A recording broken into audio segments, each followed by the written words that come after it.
Why,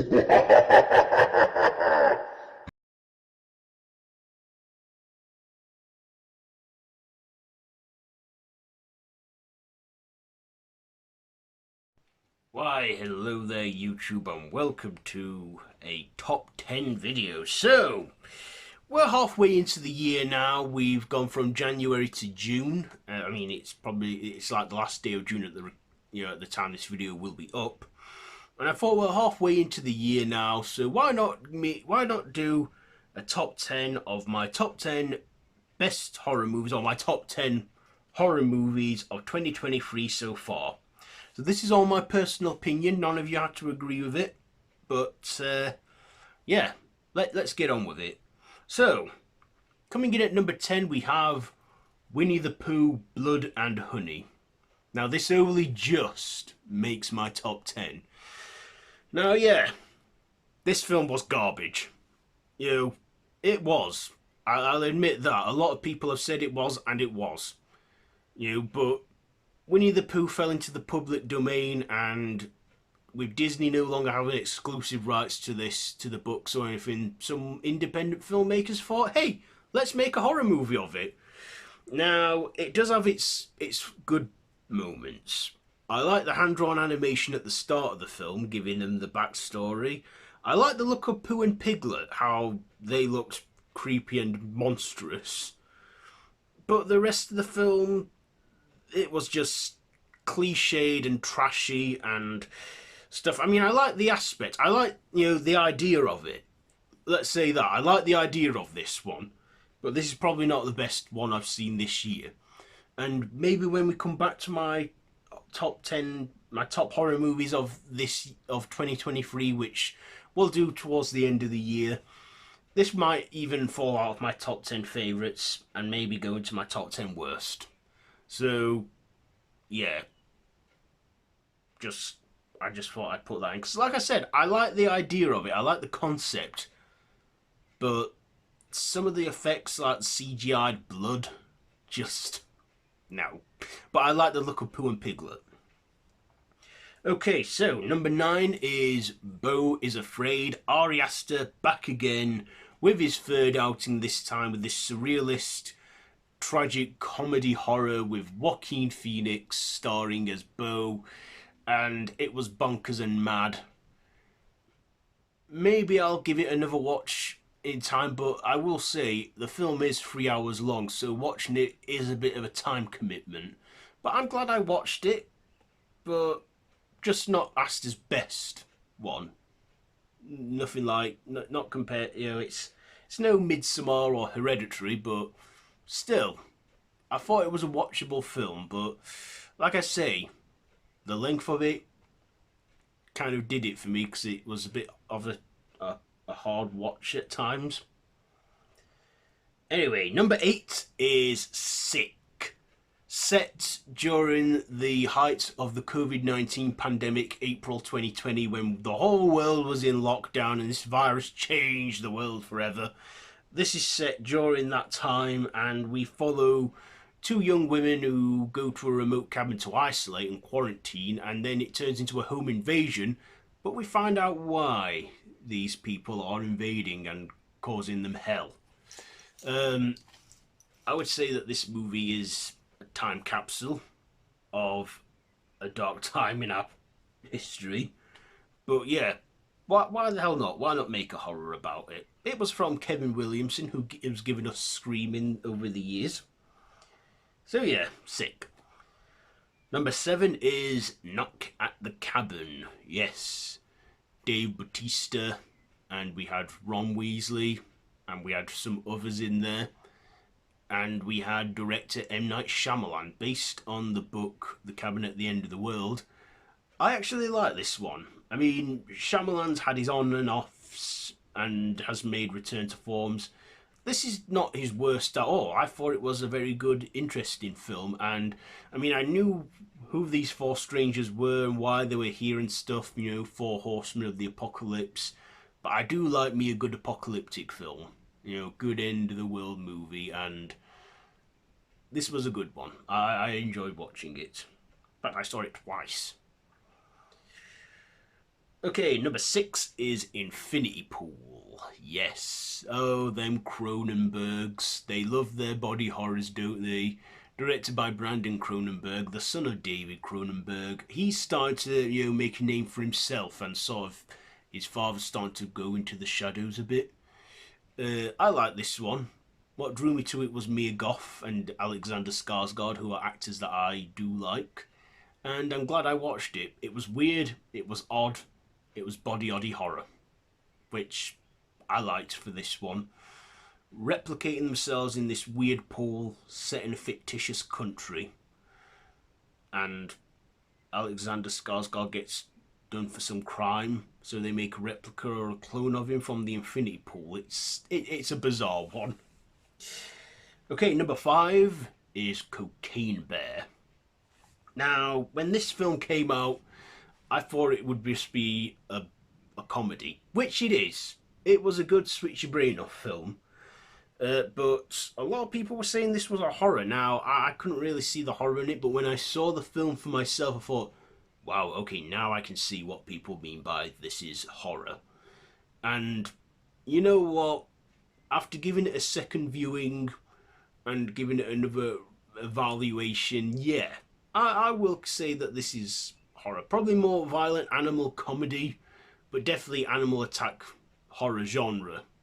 And I can, like I said, I can see why people thought it was, why people said it was horror. Even the wiki page says it's horror as well. So I'm thinking, yeah, okay, then I give in. Let's have it a horror film. Based on the true events of an actual bear in the 80s that did take cocaine but didn't go on a murderous rampage. He sadly died from the drugs. But yeah, I actually liked it. Some people might have found it a bit upsetting knowing that this happened to a real bear, but the bear didn't go on a killing spree. But still, not the worst. Also, it was probably the final curtain for the late Ray Liotta as well, who passed away during this movie's post-production, so you never got to see it out. So number 4 is Renfield. So yes, the first of our 2 Dracula adaptations we have this year. We have The Last Voyage of the Demeter coming a bit later this year, which I'm looking forward to, but this one we had Renfield, which focused on the familiar of Dracula, Renfield, played by Nicholas Hoult. We had Awkwafina in this too as a cop, and we had Nicolas Cage play Dracula, and his take on Dracula was just nuts. But lovely nuts, wonderful nuts, just awfully good Nicolas Cage acting, and I liked his take on Dracula. I also like Nicholas Hoult playing Renfield as well, and I also liked, how they sort of redid some of the classic, shots from the classic 1931 Universal film, and how they actually recycled footage as well for it. I really liked how they did that, and yeah, I also liked just the comedy and the violence in it too, and I do love me a good vampire flick. Number 3 is Megan. Now, January is usually a dumping ground for films that I have no high expectation for, but you know what? I think they're beginning to improve on it, because Megan did surprise us. Now, I believe in America it was PG-13, which is a 12A in the UK, but in the UK it was a 15. And they have said that there is an R-rated cut in this film, and given the content I saw in this, I could see why it was a 15 here. I think we got the R-rated cut over here. Maybe because we could handle it better, I don't know. But yeah, the evil doll genre isn't going anywhere soon, and this is like an evil robot doll that becomes self-aware, starts to care too much for the young girl in it, Katie. We even had Alison Williams star in this, and the young actress they got for Megan and the young actress they got to voice Megan, just good. Megan looked very sinister, and also everyone since then has done that Megan dance. She's created a whole new dance where it's like that, the Megan dance. So, only 2 more. My number 2 is Scream 6. So yeah, after last year's requel, You know, the first one to not have any direction from Wes Craven. They surprised us with the requel, Scream. And within the year, we got Scream 6 that came out in March. And I gotta say, it's back on track. I mean, yeah, it's the first one ever to not feature Neve Campbell as Sidney Prescott, because that's due to some pay disputes, which was unfortunate. But we got Gale back. We got Roger L. Jackson back as Ghostface's voice. We had a new Ghostface. We had some good cameos. We had the core four in this, you know, Tara, Sam, and the twins, you know, who are kind of new Sidney, Gale, and Dewey, who are surviving. I believe a seventh movie is now in the works. You know, I'm not surprised by that. So I'm looking forward to seeing if this is going to be a conclusion to a requel trilogy. I wonder if they'll go to space or introduce time travel, like they have with the Stab films. But yeah, Scream 6, I mean, yeah, I could see who the Ghostface killer was and what was coming in that, but I didn't care. I enjoyed it. I watched it twice, and I think I liked it a little more the second time. But yeah, Scream 6. I even went and had a Ghostface tattoo on my leg. If you can see it, Ghostface, there. See, right there, Ghostface tattoo. Yeah. Because, like I say, I've always got, Scream has a special place in my heart, you know, with the horror. I'm not going to tell you why I love it and that, because you'll have heard it millions of times before. So number one, what is my number one pick? Of course it is Evil Dead Rise. Yes! This proved that it doesn't need to be set in a remote cabin in the woods. As long as we have a possession, as long as we have the Deadites, as long as we have gore and violence, and, you know, the book, or a copy of it, the Necronomicon Ex Mortis, and someone making a dumb decision to look into the book and summon the Deadites, it can work anywhere.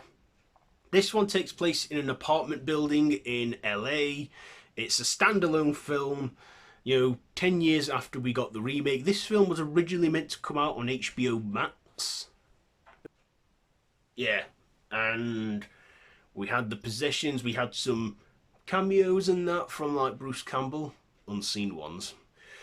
And this, we had a mother getting possessed by the Deadites. Like I say, originally set for HBO Max, but they decided to release it theatrically, which I think was a good call, because you could only see this in the cinema.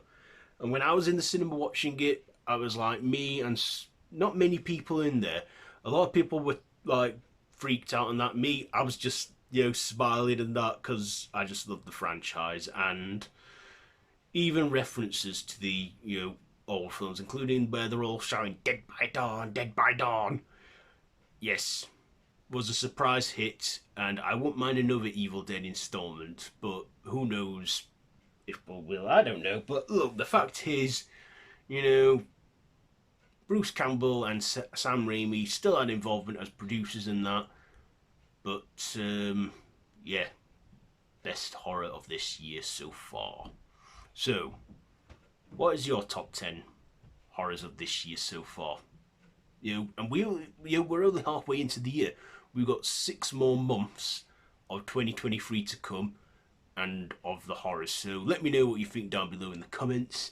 If you like this video, be sure to give it a big thumbs up and to share with your friends, and feel free to subscribe to the channel if you haven't already, and to hit that notification bell and to share with all your friends. I've been Random Ross, and this has been my top 10 horror movies of 2023 so far. So, what are your top 10? Anyway, until next time, don't have nightmares.